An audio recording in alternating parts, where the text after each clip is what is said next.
Today I went out for a walk around Maple Ridge with some members of the community, and there were about 12 people in all. We started off at Cliff Avenue and we went down by the former tent city, which is Anita Place. I've never been there, and it was really shocking to me, really shocking. And I know it's been worse, but it was shocking. And the people were not very pleased to see us. And I couldn't for the life of me figure out why someone would advocate for people to stay there in one of the richest countries in the world. Why anyone would convince people that this is where they should be. It was unbelievable. We did meet one of the local activists down there. Chris Bosley is her name. And it was very evident that advocating for people to stay there was high on her list, which was completely puzzling to me.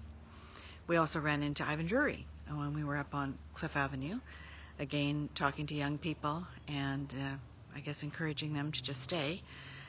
We did speak to the young people. There are two kids, one young girl from Kelowna and the other was a young man from Castlegar, and they said the reason they were here in Maple Ridge was the drugs were cheaper.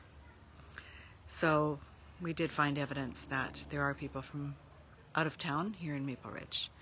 Then we went off to look at the Royal Crescent development there, and then on to Burnett Avenue. And boy, the one at Burnett Avenue is spared no expense on that. Looks beautiful. If only, seniors could go there. What I think I realized today was these folks need long-term treatment. The young girl from Kelowna said she was in a detox for 60 days, but when she got out, she really wasn't on her feet. She didn't have anything in place, and she fell into drugs again. So what we're seeing is what the mayor has been asking for, Mayor Morden, for treatment, but not short-term treatment. I think these folks really do need long-term treatment, and by that I mean a year, maybe two, so they can really get themselves clean and straightened out and get on their feet to have any kind of hope for a life.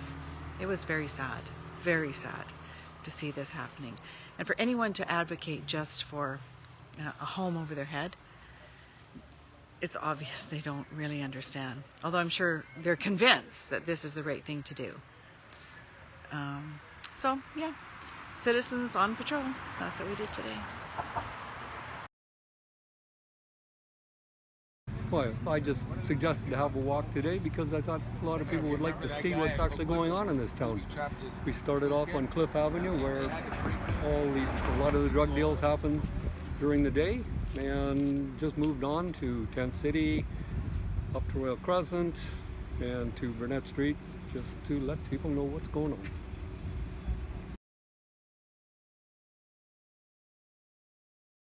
I came on the walk because I think that those who are abusing our city need to know that there are a number of us who just aren't going to sit by and let it happen. Okay, the reason I came out on the walk today was just to have a good look at our city and see who and what was going on there, and try and talk to some of the homeless people, which we did do. We talked to some people that were homeless, drug addicted homeless, and sadly they were all pretty young, too young to be in the situation that they are. We talked to them and offered them help and suggestions to get themselves into a better space than where they are. Hopefully some of them will take our advice and some of them will reach out to the people we suggested to them. So that's what I'd like to see. I'd like to see all the addicted, especially the young ones, find some hope in their lives and get some help with what they're doing and get back to a better situation. And ultimately, it'll be a better situation for our city too.